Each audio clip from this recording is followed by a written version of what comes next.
Adapun seluruh bumi, satu bahasanya dan satu logatnya. Maka berangkatlah mereka ke sebelah timur dan menjumpai tanah datar di tanah Sinear. Lalu menetaplah mereka di sana. Mereka berkata seorang kepada yang lain, "Marilah kita membuat batu bata dan memakarnya baik-baik." Lalu bata itulah dipakai mereka sebagai batu dan tergala-gala sebagai tanah liat. Juga kata mereka, "Marilah kita dirikan bagi kita sebuah kota dengan sebuah menara yang puncaknya sampai ke langit. Dan marilah kita cari nama, supaya kita jangan terserak ke seluruh bumi." Lalu turunlah Tuhan untuk melihat kota dan menara yang didirikan oleh anak-anak manusia itu. Dan Ia berfirman, "Mereka ini satu bangsa dengan satu bahasa untuk semuanya. Ini barulah permulaan usaha mereka.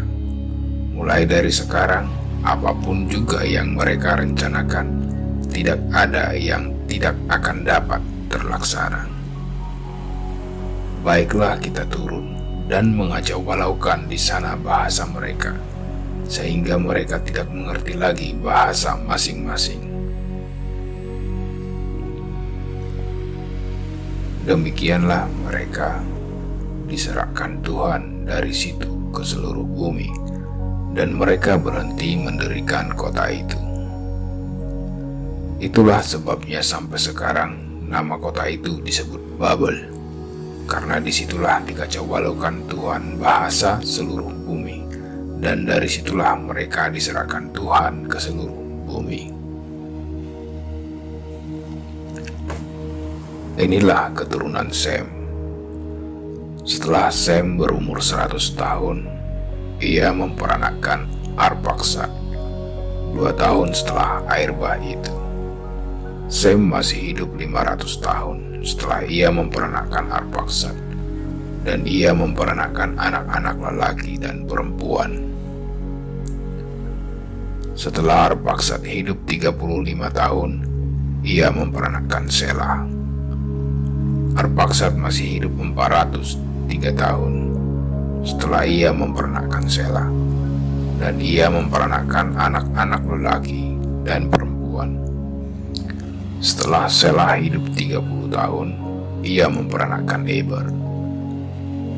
Selah masih hidup 403 tahun setelah ia memperanakkan Eber, dan ia memperanakkan anak-anak lelaki dan perempuan.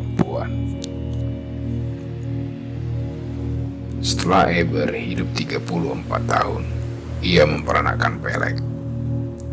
Eber masih hidup 430 tahun setelah ia memperanakkan Peleg, dan ia memperanakkan anak-anak lelaki dan perempuan. Setelah Peleg hidup 30 tahun, ia memperanakkan Rehu. Peleg masih hidup 209 tahun setelah ia memperanakkan Rehu, dan ia memperanakkan anak-anak lelaki dan perempuan. Setelah Rehu hidup 32 tahun, ia memperanakkan Serug. Rehu masih hidup 207 tahun setelah ia memperanakkan Serug, dan ia memperanakkan anak-anak lelaki dan perempuan. Setelah Serug hidup 30 tahun, ia memperanakkan Nahor.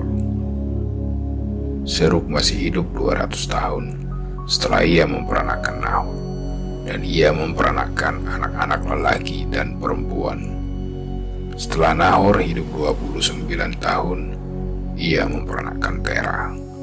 Nahor masih hidup 119 tahun setelah ia memperanakkan Terah, dan ia memperanakkan anak-anak lelaki dan perempuan.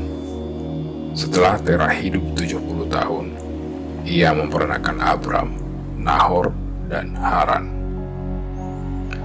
Inilah keturunan Terah. Terah memperanakkan Abram, Nahor, dan Haran memperanakkan Lot. Ketika Terah ayahnya masih hidup, matilah Haran di negeri kelahirannya di Ur Kasdim. Abram dan Nahor. Kedua-duanya kawin. Nama istri Abram ialah Sarai, nama istri Nahor ialah Milka, anak Haran, ayah Milka dan Yiska. Sarai itu mandul, tidak mempunyai anak.